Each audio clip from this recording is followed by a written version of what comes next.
Good morning friends. स्वागत है आप सभी का हमारे डेली करंट अफेयर की सीरीज में और डेट है आज की 4 जुलाई। तो आज भी हम डिस्कस करने वाले हैं कुछ करंट इश्यूज और लास्ट में हम डिस्कस करेंगे एक प्रैक्टिस एमसीक्यू। तो इस वीडियो को बिल्कुल लास्ट तक देखिएगा क्योंकि जो ये प्रैक्टिस एमसीक्यू रहेगा वो हमारे आज के ही वीडियो के टॉपिक्स में से रिलेटेड रहेगा, तो इसको सॉल्व करने का जरूर से ट्राई करिएगा। चलिए हम सबसे पहले डिस्कस कर लेते। जो हमने कल एक क्वेश्चन पूछा था उसका आंसर हम डिस्कस कर लेते। उसका आंसर था ए फर्स्ट एंड थ्री, यानी कि फर्स्ट और थर्ड स्टेटमेंट उसकी करेक्ट थी और सेकेंड जो थी वो इनकरेक्ट थी। तो सेकेंड इनकरेक्ट क्यों थी? तो देखिए, जो एनबीएफसी हैं वो डिमांड डिपॉजिट्स को एक्सेप्ट नहीं कर सकते हैं।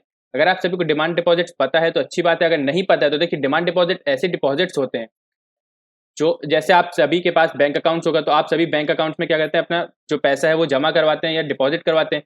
तो वो पैसा आप एटीएम से कभी भी निकाल सकते हैं, किसी भी टाइम पे वो पैसा आप निकाल सकते हैं फॉर्म भर कर या एटीएम से।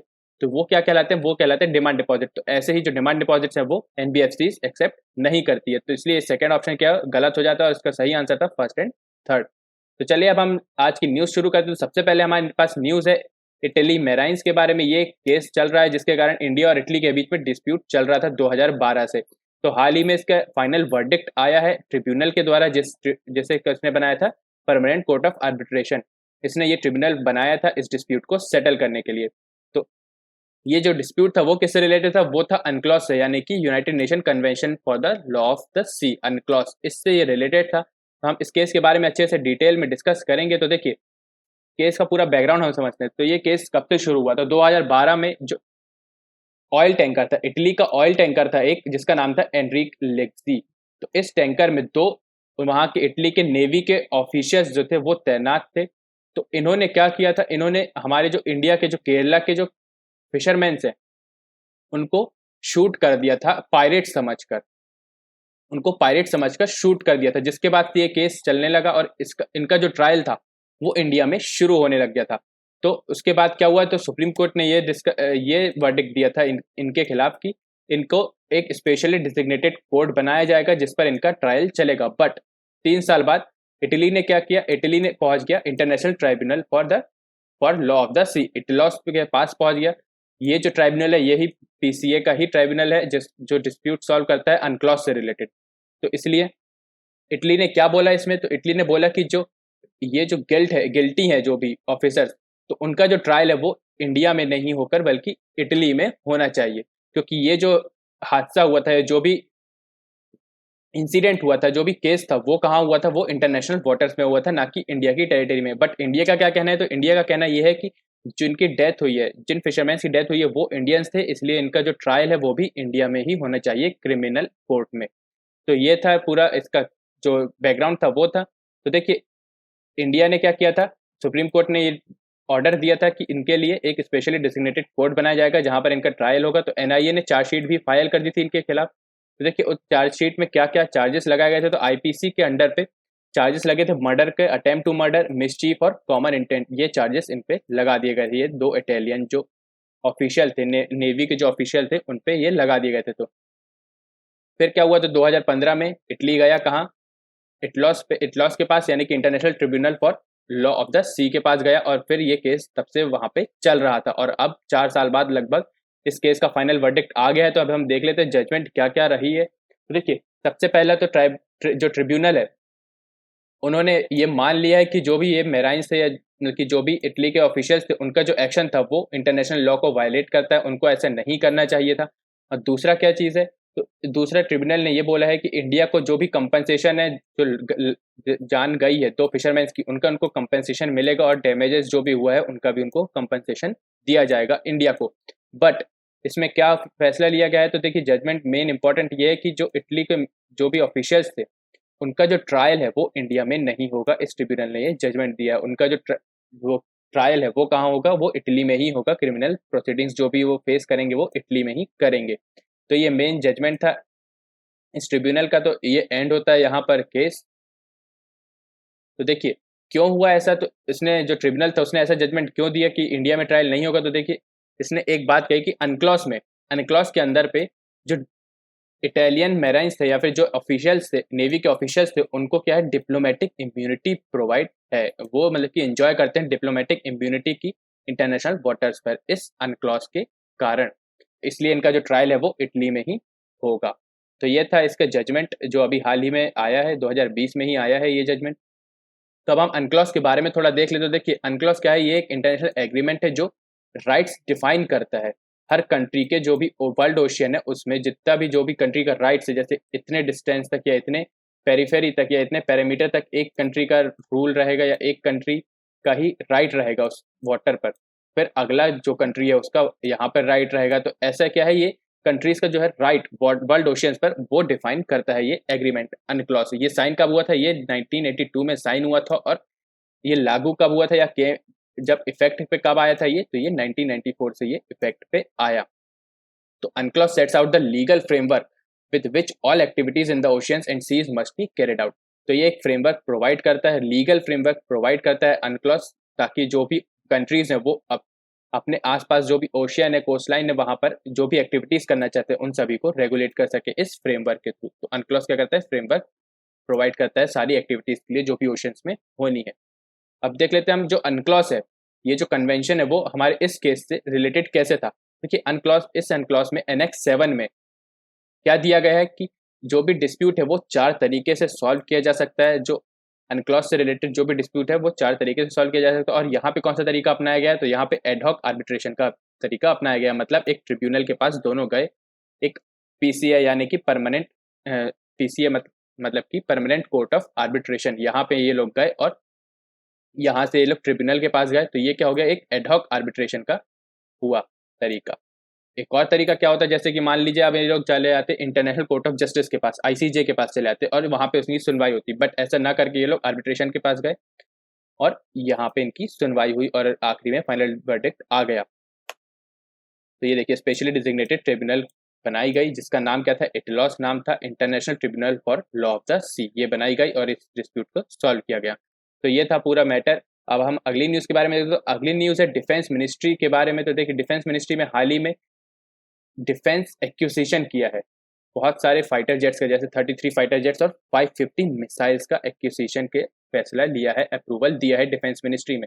तो देखिए अब हम इसके बारे में एक बार और देख लेते हैं न्यूज़ के बारे में अच्छे से। तो न्यूज़ क्या है, तो देखिए लगभग 38,900 करोड़ का जो इक्विपमेंट्स है या फिर जो वेपन्स हैं वो प्रोक्योर करने वाली है इंडियन गवर्नमेंट रशिया से और इंडिया से भी। तो देखिए इंडिया से जो इंडिजीनियसली डिज़ाइन और डेवलपमेंट के थ्रू जो बने हैं इक्विपमेंट्स या वेपन्स, तो वो एक लगभग 31,130 करोड़ के वो इक्विपमेंट्स जो है वो एक्वायर करेगी इंडियन गवर्नमेंट या फिर इंडियन आर्मी या फिर इंडियन डिफेंस के पास जाएंगे। और ये डिसीजन किसने लिया है, तो ये डिसीजन लिया है डिफेंस एक्विजिशन काउंसिल ने। यही जो है सारे जो भी जितने भी डिफेंस के जो इक्विपमेंट्स या फिर जो वेपन्स या फिर जो भी जेट्स हैं, मिसाइल्स हैं, जो भी इक्विपमेंट्स हैं या वेपन्स हैं, वो सभी क्या करते हैं, डिफेंस एक्विजिशन काउंसिल ही अप्रूव करती है उन सभी का एक्विजिशन। तो ये एक हाईएस्ट डिसीजन मेकिंग बॉडी है डिफेंस मिनिस्ट्री की ऑन प्रोक्योरमेंट। कोई भी अगर इक्विपमेंट प्रोक्योर करना है तो ये यही जो काउंसिल है उसी के अप्रूवल से ये प्रोक्योर कर सकते हैं। तो ये लगभग 2 से 3 साल के अंदर पे हमें मिलेंगे इंडिया को, ये सभी जो इक्विपमेंट्स है या फिर जो भी डिफेंस के जो वेपन्स है वो सभी कब मिलेंगे, 2 से 3 साल के अंदर पे ये मिल जाएंगे। और इसमें मेन चीज़ आपको ये याद रखनी कि जो इंडिजीनियसली डिज़ाइन और डेवलप्ड जो वेपन्स है या फिर जो भी जेट्स हैं, ये जो भी इक्विपमेंट्स है वो 31,000 मतलब कि ज़्यादा शेयर किसका है, इंडिजीनियस टेक्नोलॉजी का है। चलिए अब हम इसके बारे में देख लेते हैं कि ये इसमें क्या क्या प्रोक्योर किया है इंडियन गवर्नमेंट ने। तो देखिए सबसे पहले तो 5 चीज़ें प्रोक्योर की है, आपको 5 चीज़ें याद रखनी है। 5 चीज़ें कौन कौन सी है, तो देखिए 21 मिग-29 फाइटर जेट्स जो कि हम रशिया से प्रोक्योर करेंगे, 12 Su-30 MKI एयरक्राफ्ट जो कि HAL बना के देगा, मतलब ये इंडिजीनियसली बने होंगे, HAL इन्हें बनाएगा डिज़ाइन करेगा। 12 Su-30 MKI ये एयरक्राफ्ट है। फिर अगला देखते हैं हम, तो देखिए अगली चीज़ क्या है इसमें, तो अगली जो ये जो हमारे पास हाल अभी है 59 मिग-29 एयरक्राफ्ट जो अभी हैं उनको भी अपग्रेड कराया जाएगा इसी प्रोक्योरमेंट के थ्रू, इनको भी अपग्रेड कराया जाएगा। अगला देख रहे हैं अगला क्या चीज़ लिया जाएगा, तो अस्त्र मिसाइल है ये जो अस्त्र मिसाइल सिस्टम है 248 अस्त्र मिसाइल सिस्टम भी लिए जाएंगे। ये कैसे मिसाइल सिस्टम है, ये air to air missile system है। आपको ये याद रखना है कि ये कैसे मिसाइल सिस्टम है, इनके बारे में मैं अलग से लेक्चर बनाने की कोशिश करूंगा। हमारी प्री पॉइंटेड सीरीज में आपको इन सभी जो भी इक्विपमेंट्स हैं या जो भी जो डिफेंस के इक्विपमेंट्स हैं या वेपन्स हैं उन सभी के बारे में, मिसाइल्स हैं उन सभी के बारे में मैं डिटेल में अच्छे से उसमें कवर करने की कोशिश करूंगा। तो देखिए क्या क्या चीज़ें प्रोक्योर किया है, तो मिग-29 Su-30 MKI अस्त्र मिसाइल मिसाइल सिस्टम, और अगला है क्या, अगला है निर्भय मिसाइल। ये मिसाइल भी प्रोक्योर करेगा, लगभग 300 ये मिसाइल प्रोक्योर करेगा। और ये कैसी मिसाइल्स है, ये लैंड अटैक क्रूज मिसाइल्स हैं जिनकी रेंज लगभग 1000 किलोमीटर तक की है। तो ये भी प्रोक्योर करने वाला है। और फिर उसके बाद ये भी इंडिजीनियसली ही बनी है, जो निर्भय मिसाइल या फिर अस्त्र मिसाइल है, ये सभी क्या है, इंडिजीनियसली बनी हुई है मिसाइल है। और अगला चीज जो है, पांचवी चीज, वो क्या करने वाला है, तो वो पिनाका मिसाइल सिस्टम को भी इंड्यूस करेगा इंडियन डिफेंस सिस्टम में। तो पिनाका मिसाइल सिस्टम क्या है, तो ये एक सॉफ्टवेयर डिफाइंड रेडियोस है। तो ये क्या है, एक सॉफ्टवेयर डिफाइंड रेडियोस है। तो देखिए ये सभी चीजें, जो मेन जो 5 चीजें ये प्रोक्योर करने वाला है डिफेंस हमारे इंडिया का। चलिए इस के बेनिफिट्स हम देख लेते हैं। देखिए क्या क्या बेनिफिट्स रहेगा अगर पिनाका मिसाइल सिस्टम हमारे पास आ जाती है। तो हमारे पास क्या हो जाएगा, जो एडिशनल रेजिमेंट्स है उनकी जो कैपेबिलिटी है वो ज़्यादा बढ़ जाएगी और हमारे पास एडिशनल रेजिमेंट्स आ जाएंगे। अगला क्या होगा, तो देखिए अब जैसे हमारे पास आ जाती है निर्भय मिसाइल, जिसकी रेंज लगभग 1000 किलोमीटर तक की है। तो उससे हमारी कैपेबिलिटी बढ़ जाएगी, दोनों नेवी के लिए भी और इंडियन एयरफोर्स के लिए भी। दोनों ही जगह से ये क्या कर सकते हैं, फायर कर सकते हैं निर्भय मिसाइल को लगभग 1000 किलोमीटर की रेंज तक। तो इसलिए क्या करती है, ये रेंज बढ़ा देती है इंडियन डिफेंस सिस्टम की हमारे।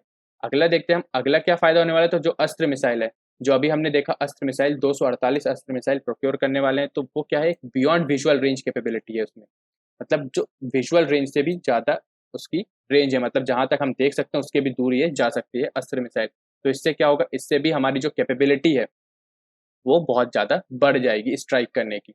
तो ये 3 बेनिफिट्स हैं इन प्रोक्योरमेंट के, तो ये आप ध्यान रखिएगा। चलिए हम अगली न्यूज़ के बारे में देखते हैं। तो अगली न्यूज़ है हमारे पास धर्म चक्र डे के बारे में। तो ये हाल ही में इंडियन गवर्नमेंट की मिनिस्ट्री ऑफ कल्चर और इंटरनेशनल बुद्धिस्ट कॉन्फेडरेशन, इन्होंने पार्टनरशिप में ये सेलिब्रेट करने का निर्णय लिया है। कब करेंगे, तो ये 4 जुलाई को मनाया जाएगा धर्म चक्र डे। क्या है ये, धर्म चक्र डे। और इसी दिन क्या है, आषाढ़ पूर्णिमा भी मनाई जाती है, जिसे गुरु पूर्णिमा भी कहते हैं हिंदू में और बुद्धिज्म में, दोनों में। तो गुरु पूर्णिमा के दिन क्या मनाने वाले हैं, धर्म चक्र डे मनाने वाले हैं। चलिए हम इस डे के बारे में और जान लेते हैं। तो देखिए इस डे की सबसे बड़ी अहमियत क्या है, तो इस डे के दिन ही जो बुद्ध हैं उन्होंने अपनी सबसे पहली टीचिंग, सबसे पहला जो सरमन है सारनाथ में अपने पहले 5 डिसाइपल को दिया था इसी दिन। कब दिया था, जो आषाढ़ महीना है उसके जो पूर्णिमा है या फुल मून डे है उस दिन ये दिया था उन्होंने अपना पहला सरमन सारनाथ में। तो इसलिए बुद्धिज्म के लिए, ये बुद्धिस्ट के लिए ये बहुत ही सेक्रेड है। ये सेकेंड मोस्ट सेक्रेड डे है बुद्धिज्म के लिए आफ्टर बुद्ध पूर्णिमा। बुद्ध पूर्णिमा मतलब जब बुद्ध जी का जन्म हुआ था, तो उसे का जब बुद्ध जी का जन्म हुआ था उस दिन को किस किस लिए मनाते हैं, तो वो बुद्ध पूर्णिमा के तौर पे मनाते हैं। बुद्ध पूर्णिमा के बाद ये दूसरा सबसे मोस्ट सेक्रेड डे है बुद्धिस्ट के लिए। कौन सा, धर्म चक्र डे या फिर आषाढ़ पूर्णिमा, जिसे गुरु पूर्णिमा भी कहते हैं। तो देखिए अलग अलग कंट्रीज में अलग अलग नाम से भी ये जाना जाता है। जैसे श्रीलंका में एसाला पोया नाम से ये सेलिब्रेट किया जाता है, थाईलैंड में असाना बूचा नाम से ये सेलिब्रेट किया जाता है। तो इसका मेन जो है वो क्या चीज़ थी, तो इसी दिन जो बुद्ध हैं उन्होंने अपनी सबसे पहली सरमन या सबसे पहला टीचिंग दी थी अपने पहले 5 डिसाइपल्स को। कहाँ पर, तो सारनाथ में दी थी, आपको याद रखना है। और इसी दिन से जो बुद्धिस्ट मॉन्क्स और नन्स हैं वो ये मानते हैं कि इसी दिन से मानसून शुरू हो जाता है और फिर वो बुद्ध पूर्णिमा बोल रहा हूँ मैं, आषाढ़ पूर्णिमा के बाद से ही वो एक ही जगह पे रहना शुरू कर देते हैं 3 महीने तक। मतलब जुलाई से लगभग अक्टूबर तक वो एक ही जगह पर रहते हैं। उनका ये मानना है कि अब मानसून शुरू हो गया तो वो अब कहाँ रहने लग जाते हैं, बिहार या चैत्र में रहने लग जाते हैं। तो ये हमने पढ़ा था बुद्धिज्म के लेक्चर में। अगर आपने वो लेक्चर नहीं देखा है तो देख लीजिएगा, मैं ऊपर कार्ड में डाल दूंगा। चलिए अब और हम इसके बारे में देखें। तो देखिए अभी मैंने आपको बताया गुरु पूर्णिमा के तौर पे इसे मनाया जाता है बुद्धिज्म और हिंदूज में। तो गुरु पूर्णिमा के बारे में हम देख लेते हैं, हिंदुओं में क्यों मनाया जाता है ये। तो ये डेडिकेटेड जो गुरु पूर्णिमा है वो डेडिकेटेड हिंदुओं में किसे है, तो वो महर्षि वेदव्यास जी को ये डेडिकेटेड है। तो ये कौन थे, तो ये सेज थे या संत थे जिन्होंने लिखा था क्या, बहुत सारे हिंदू टेक्स्ट लिखे थे, सेक्रेट हिंदू टेक्स्ट लिखे थे। जैसे वेदास लिखे थे इन्होंने, पुराण लिखे थे और महाभारत, ये एपिक भी इन्होंने ही लिखी थी महर्षि वेदव्यास जी ने। और श्रीमद् भगवतम भी इन्होंने ही लिखा था। तो इन्हीं के याद में ये गुरु पूर्णिमा मनाया जाता है। बुद्धिज्म के लिए मैंने आपको पहले ही बता चुका है, इसी दिन फर्स्ट सरमन दिया था लॉर्ड बुद्धा ने सारनाथ पे अपने पहले 5 डिसाइपल्स को। तो और अगला ये जो इम्पोर्टेंट चीज़ है इस दिन के बारे में, तो वो है ऑनसेट ऑफ मानसून को भी ये देखा जाता है। ये दिन से ही मानसून क्या है, शुरू होता है। तो ये चीज़ें थी गुरु पूर्णिमा डे के बारे में और धर्मचक्र डे के बारे में आपको याद रखना है 4 जुलाई को ये मनाया जाने वाला है। तो चलिए हम अगली न्यूज़ के बारे में देखते हैं। अगली न्यूज़ है हमारे पास कॉन्स्टिट्यूशनल अमेंडमेंट्स इन रशिया के बारे में। तो हाल ही में रशिया में क्या हुआ है, कॉन्स्टिट्यूशनल अमेंडमेंट लाई गई है, किस लिए लाई गई है, क्यों लाई गई है, वो सभी हम इसमें डिस्कस करने वाले हैं। तो देखिए क्या हुआ है, Russian citizens have supported a set of constitutional amendments. अब हमारे यहाँ क्या होता है इंडिया में, अगर कॉन्स्टिट्यूशनल अमेंडमेंट लाना होता है तो वो किसका काम होता है, वो पार्लियामेंट का ही काम होता है। पार्लियामेंट ही मेजोरिटी के साथ, एब्सोल्यूट मेजोरिटी के साथ कॉन्स्टिट्यूशनल अमेंडमेंट लेकर आती है। बट जो रशिया है वहां पे ऐसा नहीं है। वहां पे क्या होता है, वहां पे पार्लियामेंट, सुप्रीम कोर्ट और सिटीजन तीनों को ही जो अमेंडमेंट है उसको उसके फेवर में वोट देना होता है। सिर्फ पार्लियामेंट वहां पे जो कॉन्स्टिट्यूशन है उसे अमेंड नहीं करती है। तो वैसा ही यहाँ पे हुआ था रशिया में। देखिए अमेंडमेंट लाया गया था, पहले तो उनकी पार्लियामेंट और सुप्रीम कोर्ट ने पहले ही इसे अप्रूवल दे दिए थे इस अमेंडमेंट को, बट बाद में एक रेफरेंडम हुआ जिसमें लोगों के द्वारा वोट दिए गए इस अमेंडमेंट को लाने के लिए। तो रेफरेंडम क्या होता है, तो referendum is a direct and universal vote in which an entire electorate is invited to vote on a particular proposal and can have nationwide और लोकल फॉर्म्स। देखिए जो रेफरेंडम लेना है ये डेमोक्रेसी का बिल्कुल बेसिक है। मतलब कि अगर सबसे पहले जो डेमोक्रेसी देखी जाए तो वो सबसे बेसिक चीज़ क्या है, रेफरेंडम एक डेमोक्रेसी में, मतलब कि डायरेक्टली आप लोगों से ही वोट करवा रहे हो कि जो जो भी अमेंडमेंट है कॉन्स्टिट्यूशन में लाना है तो उसके लिए क्या है, डायरेक्टली आप लोगों से राय ले रहे हो। तो ये क्या होता है, एक बिल्कुल बेसिक फॉर्म है डेमोक्रेसी का रेफरेंडम। तो रेफरेंडम किस किस चीज़ के लिए हुआ था वो अब हम देख लेते हैं। तो देखिए रीऑर्गेनाइजेशन ऑफ गवर्नमेंट के लिए लिया गया था, introducing a higher minimum pension and wages, ban on gay marriage, restricting top officials from holding dual citizenship, enshrining faith in God as a core value और emphasizing the primacy of the constitution over international treaties and rulings। तो इन सभी proposals के लिए ये referendum किया गया था। इन सभी proposals के लिए इन्होंने जो citizens है, जो भी voters हैं, electorate है, उन्होंने वोट दिया था रशिया के अंदर पे। तो ये पहले होना था अप्रैल 2020 में, बट इसे डिले कर दिया गया क्योंकि कोरोना वायरस बहुत ज़्यादा वहाँ पे फैल गया था। इसलिए अब जाके ये हो चुका है, तो इसका फाइनल डिसीजन भी आ चुका है। तो इसमें क्या हुआ है चेंजेस, तो अब हम वो देख लेते। तो देखिए इस अमेंडमेंट के थ्रू चेंज ये हो रहा है कि 2 टर्म लिमिट थ्योरी तो है ही प्रेसिडेंटशिप के लिए रशिया के, बट मिस्टर पुतिन जो है, मतलब जो व्लादिमीर पुतिन जी जो है, उनका जो टर्म है वो क्या हो गया, वो एक्सटेंड कर दिया गया है। मतलब अब वो और 2 टर्म तक बने रह सकते हैं प्रेसिडेंट, अगर उन्होंने इलेक्शन जीता तो। मतलब अभी अगला इलेक्शन कब होना है, 2024 में होना है इलेक्शन रशिया के अंडर पे। तो इनका जो टर्म होता है रशिया में वो कितने साल का होता है, 6 साल का होता है एक प्रेसिडेंट का टर्म रशिया में। तो अभी इनका जो टर्म है वो 2024 खत्म हो जाएगा, फिर से इलेक्शन होगा और ये अब खड़े हो सकते हैं। पहले अगर कॉन्स्टिट्यूशन अमेंड नहीं होता तो उसके पहले क्या था, सिर्फ कोई भी जो इंडिविजुअल है, जो भी कैंडिडेट है, वो सिर्फ 2 बार ही खड़ा हो सकता था प्रेसिडेंशियल इलेक्शन में। बट अब इसे चेंज करके क्या कर दिया गया, सिर्फ पुतिन के लिए, सिर्फ व्लादिमीर पुतिन के लिए क्या कर दिया चेंज करके कि वो अब तो और 2 बार खड़े हो सकते हैं इलेक्शन में। तो अगर ऐसा हुआ तो वो 2036 तक रशिया के प्रेसिडेंट बने रहेंगे और ऐसा करने वाले वो पहले इंसान बन जाएंगे जो इतने समय तक रशिया के प्रेसिडेंट बने रहे आफ्टर, ये देखिए, after Russian leader Peter the great. तो इनके बाद ये पहले ऐसे इंसान होंगे जो इतने लंबे समय तक रशिया को रूल कर रहे हैं, रशिया पर रशिया के प्रेसिडेंट थे। तो ये जो पीटर द ग्रेट थे उन्होंने 43 साल तक राज किया था रशियन एम्पायर पर। इनकी डेथ कब हुई थी, 1725 में। तो 1725 तक इन्होंने राज किया था, 43 साल तक। तो ये चीज़ थी। और क्या क्या चेंजेस आए अमेंडमेंट में, तो वो हम देख लेते। तो देखिए amendments have enhance the power of state council and advisory body. State council की पावर्स को भी बढ़ाया है इस अमेंडमेंट के थ्रू। और ये जो अमेंडमेंट है, मैंने आपको पहले ही बताया कि पार्लियामेंट और सुप्रीम कोर्ट ने पहले ही अप्रूवल दे दिए थे इस अमेंडमेंट के लिए, बट इसे वोट के लिए रखा गया, रेफरेंडम के लिए रखा गया था लोगों के सामने, और लोगों ने भी बहुत ही इसका फेवर किया है। तो देखिए इलेक्शन कमीशन, वहाँ की इलेक्शन कमीशन, रशिया की इलेक्शन कमीशन के हिसाब से जो रेफरेंडम हुआ था उसमें 78% जो वोटर्स थे उन्होंने इसके फेवर में वोट दिया था, इस अमेंडमेंट के फेवर में वोट दिया था, और 21% जो थे उन्होंने इसके अगेंस्ट में वोट दिया था। और टोटल वोट्स कितने आए थे, वो 65% टोटल वोट्स डले थे। तो ये था इसके बारे में, अमेंडमेंट्स के बारे में जो रशिया में हाल ही में हुई है। अब हम अगली न्यूज़ देखते हैं। तो देखिए अगली न्यूज़ हमारे पास ड्रग डिस्कवरी हैकाथॉन के बारे में, जो कि हाल ही में किसने शुरुआत करी है, तो ministry of HRD, AICTE, CSIR और supported by partners like CDAC, MyGov, Schrodinger and Chemaxon. तो इन सभी जो इंस्टीट्यूट्स या फिर इन सभी जो ऑर्गेनाइजेशन है उन सभी के द्वारा इसे चालू किया गया। तो ये क्या है, ड्रग डिस्कवरी हैकेथॉन है। इसमें क्या होना है, तो देखिए इसमें होना है तो ये क्यों चालू किया है, तो ये आइडेंटिफाई करने के लिए चालू किया ड्रग कैंडिडेट को against SARS COVID 19 by in silico drug discovery through the hackathon and follow up by chemical synthesis and biological testing. तो इसमें क्या करना है, इसमें जो ड्रग्स है कोविड 19 के लिए जो ड्रग्स है उसे डिस्कवर करना है इस हैकेथॉन के थ्रू। तो ये कैसे होगा, तो ये एक इन सिलिको ड्रग डिस्कवरी प्रोसेस है, उसके थ्रू इसे देखा जाएगा। इन सिलिको ड्रग डिस्कवरी के बारे में हम एक बार डिस्कस कर लेते कि ये क्या चीज़ है। तो देखिए इन सिलिको का मतलब है कि परफॉर्म्ड ऑन कंप्यूटर और bio computer simulation.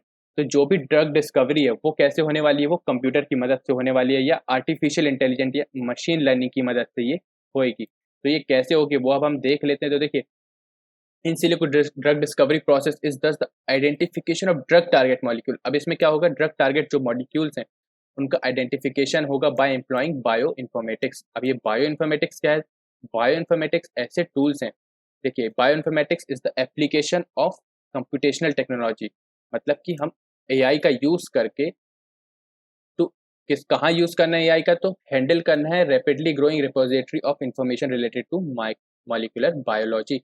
Molecular biology के बारे में जो भी इंफॉर्मेशन है वो सभी किसके थ्रू हैंडल की जाएगी, एआई के थ्रू हैंडल की जाएगी। और उसी इंफॉर्मेशन के कारण क्या बनेगा हमारे लिए, जो ड्रग टारगेट मॉलिक्यूल्स हैं वो डिस्कवर किए जाएंगे कोविड 19 के लिए। ड्रग टारगेट मॉलिक्यूल्स होते क्या है, तो देखिए ड्रग टारगेट मॉलिक्यूल्स कुछ भी हो सकता है, जैसे कि डीएनए, आरएनए, प्रोटीन्स, ये हो सकते हैं ड्रग टारगेट मॉलिक्यूल्स, जैसे कि रिसेप्टर और एंजाइम्स। तो यही जो ड्रग टारगेट मॉलिक्यूल्स हैं यही वायरस पे टारगेट करते हैं और उसका जो असर है वो कम करते हैं। तो ये जो है इन सिलिको ड्रग डिस्कवरी, मतलब कि जो ड्रग्स टारगेट मॉलिक्यूल्स हैं, जो ड्रग के लिए जो भी मेन जो इंग्रेडिएंट है, मॉलिक्यूल है, वो कैसे पता लगाएंगे, तो वो कंप्यूटर सिमुलेशन के द्वारा पता लगाएंगे, जैसे कि एआई के द्वारा। तो एआई के द्वारा कैसे पता लगाएंगे, और तो देखिए माइक्रोबायोलॉजी की सारी इन्फॉर्मेशन उनमें पहले फीड करवा दी जाएगी कंप्यूटेशनल टेक्नोलॉजी में, और फिर उसके बाद उसी टेक्नोलॉजी की मदद लेकर, उसी इन्फॉर्मेशन की मदद लेकर ड्रग टारगेट मॉलिक्यूल्स को आइडेंटिफाई किया जाएगा। तो ये था ड्रग डिस्कवरी हैकेथॉन के बारे में। तो इसमें यही जो ड्रग की कोविड 19 के लिए जो ड्रग है उसकी डिस्कवरी की जाएगी। तो हम अगली न्यूज़ के बारे में देखते हैं। तो अगली न्यूज़ है हमारे पास रेड कोरल कुकरी के बारे में। ये एक स्नेक की स्पीशी है जो कि बहुत ही ज़्यादा रेयर है, और इसे देखा गया है 1936 के बाद अब 2020 में। तो ये बहुत समय बाद देखी गई है, 2018 में सॉरी देखा गया था सबसे पहली बार इसको। तो लगभग 82 सालों बाद इसे देखा गया है। तो आप सोच सकते हैं ये बहुत ही ज़्यादा रेयर है। तो ये कहाँ पे देखा गया, तो आपको ये याद रखना, तो ये देखा गया दुधवा नेशनल पार्क उत्तर प्रदेश में, जो कि लखीमपुरी खेरी में है।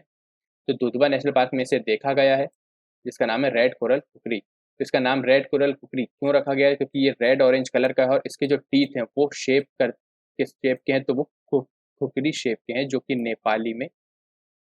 नेपाली का जो एक शेप है उसका क्या है, खुकरी नाम है, उस शेप के ही है, इसलिए इसका नाम क्या पड़ा गया है, रेड कोरल कुकरी।